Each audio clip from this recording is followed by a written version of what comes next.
Universidad Nacional Autónoma de México. Escuela Nacional Preparatoria número 5, José Vasconcelos. Unidad 2. Estructura y origen del español. Propósitos de la unidad. 1. Conocer la clasificación genealógica y morfológica de las principales lenguas del mundo. 2. Enunciar las principales familias lingüísticas. Situar la familia lingüística indoeuropea y conocer sus ramas. Ubicar el español en dicha familia. 3. Observar las características del latín culto y latín vulgar. 4. Identificar los principales elementos no latinos del español. 5. Reconocer los elementos morfológicos de las palabras simples y compuestas.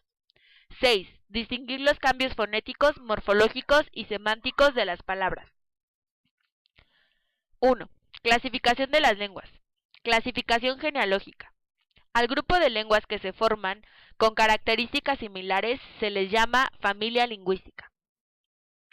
La familia lingüística la constituyen 12 grupos o ramas.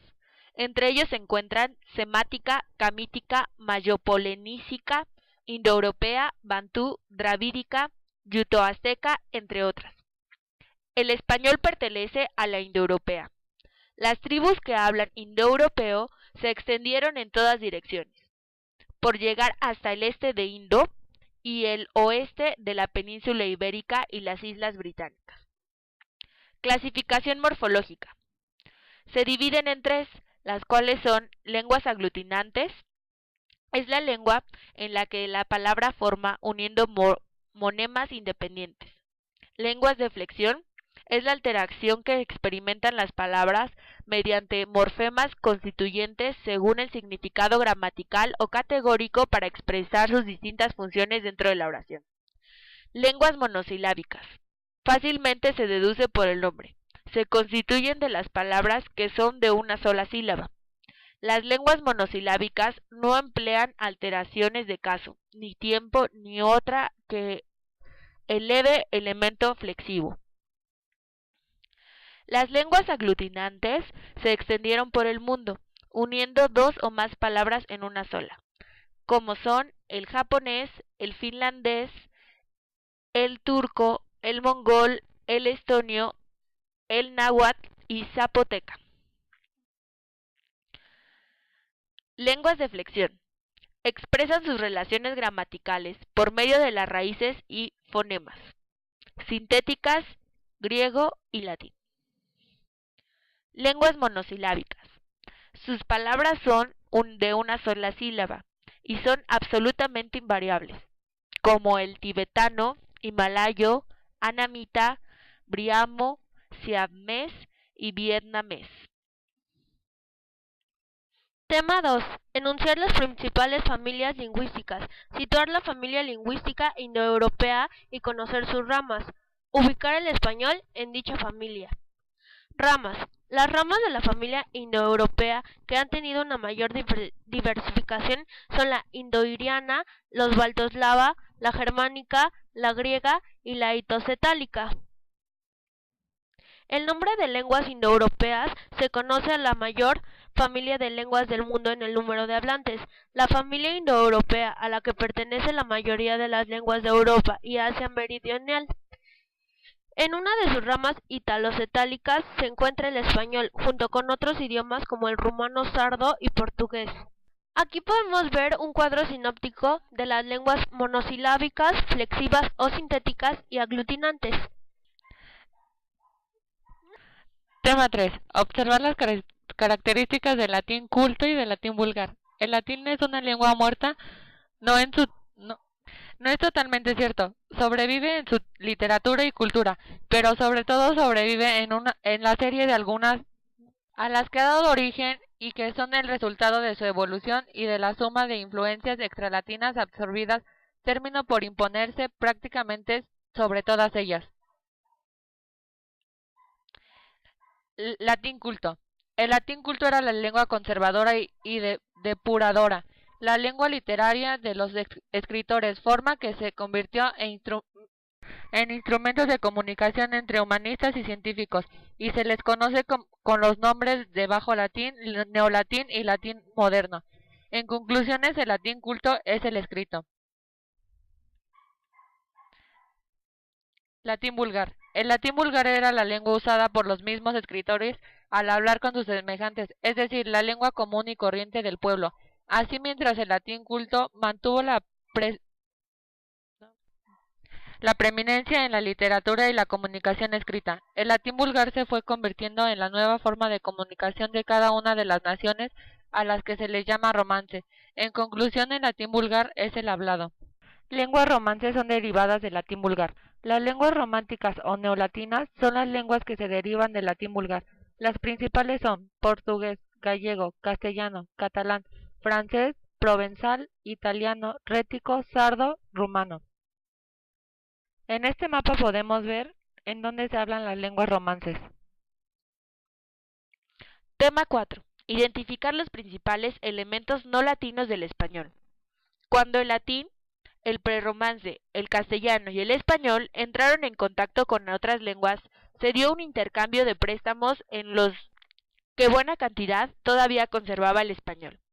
Y es una lengua que llega a un territorio ocupado donde se habla otra lengua necesariamente, que ha de convivir durante muchos años con dicha lengua autóctona, de manera que después o bien llega a dominar o resulta ser dominada, o los aborígenes toman la lengua del invasor o éste toma la lengua de aquellos. Lo que sí es indudable es que cada una de las dos lenguas toma una gran cantidad de préstamos en cada uno de los niveles del sistema lingüístico. Las lenguas que se han conformado en el español pueden ser agrupadas en sustrato, adstrato, superadstrato, germánico, griego y árabe. El sustrato está constituido por las lenguas que son romanos que encontraron en España, las cuales pudieron influir en la lengua latina allí implantada, como el vasco. Adstrato es el elemento que influye en otra lengua en el propio momento de su formación. En caso del español sería un elemento gallego, el árabe de la media edad. Superestrato está constituido por las lenguas que han puesto en contacto con el español una vez que estaba constituido. Germánico. Habían influido directamente en latín, razón por la cual muchos germanos están presentes en las lenguas romances. Griego.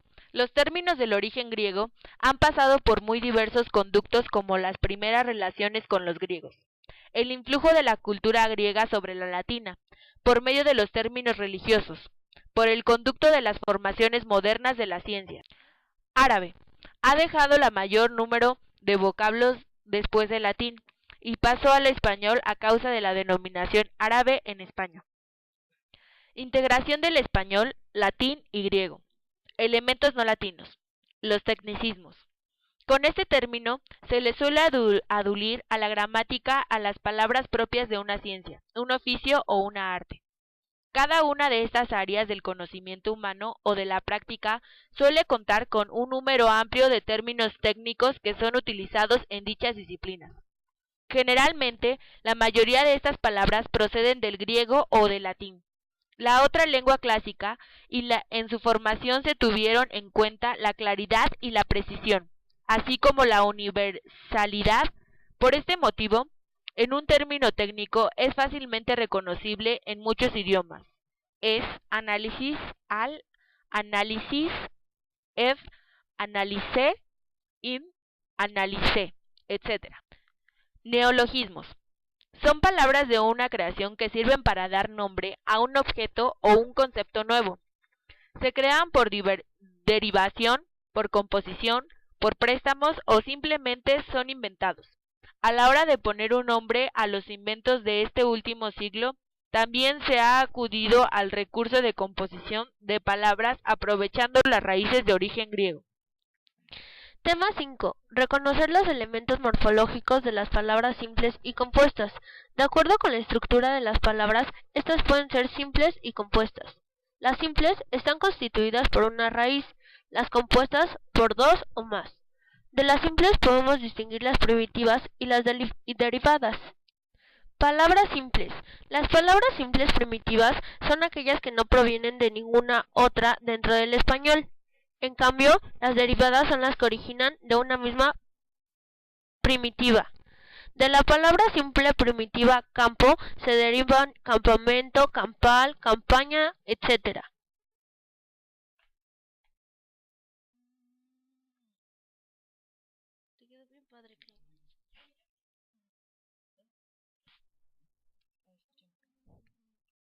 Palabras compuestas.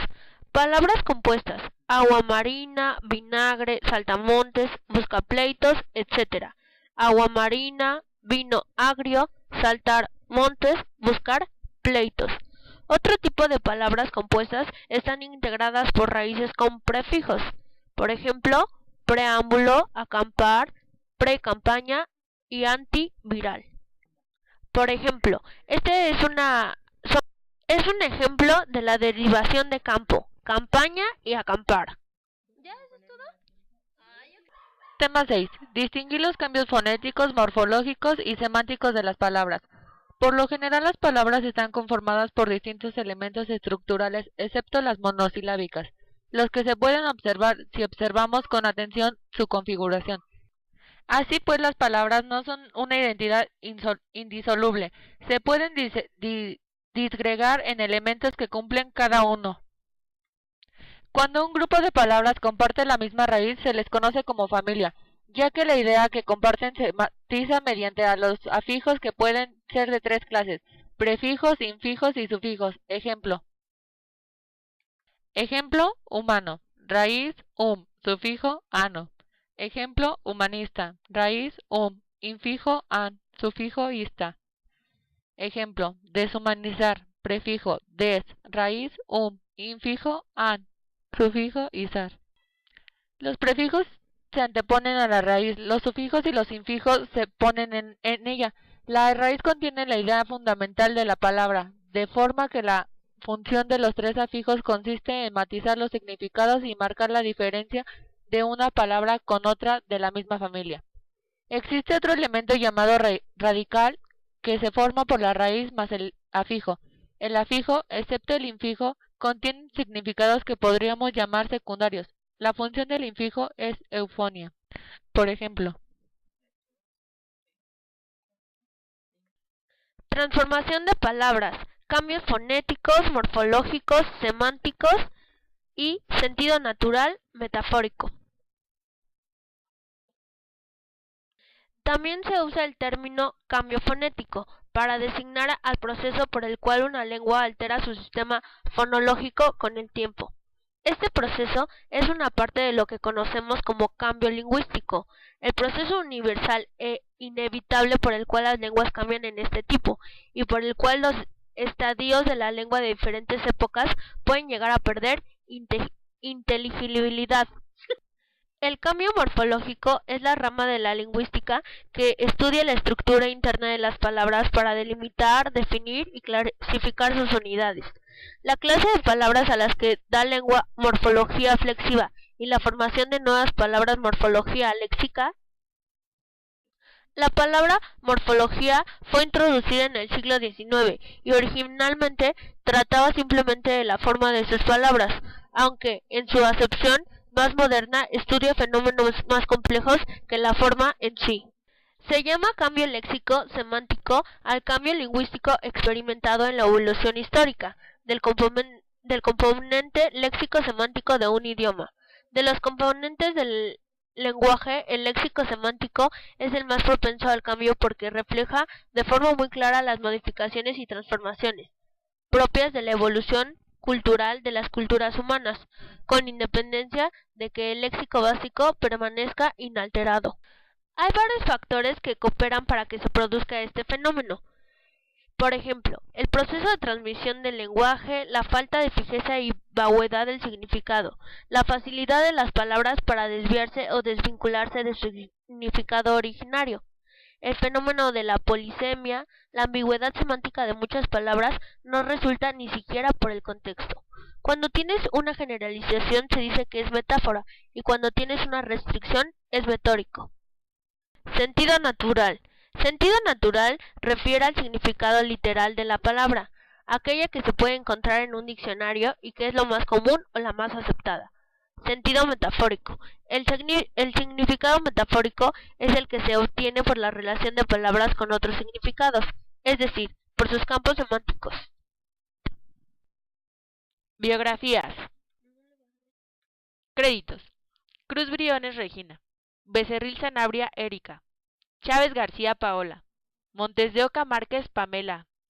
Zuluaga Tomasini Claudia. Y Pérez Maguey Sandra.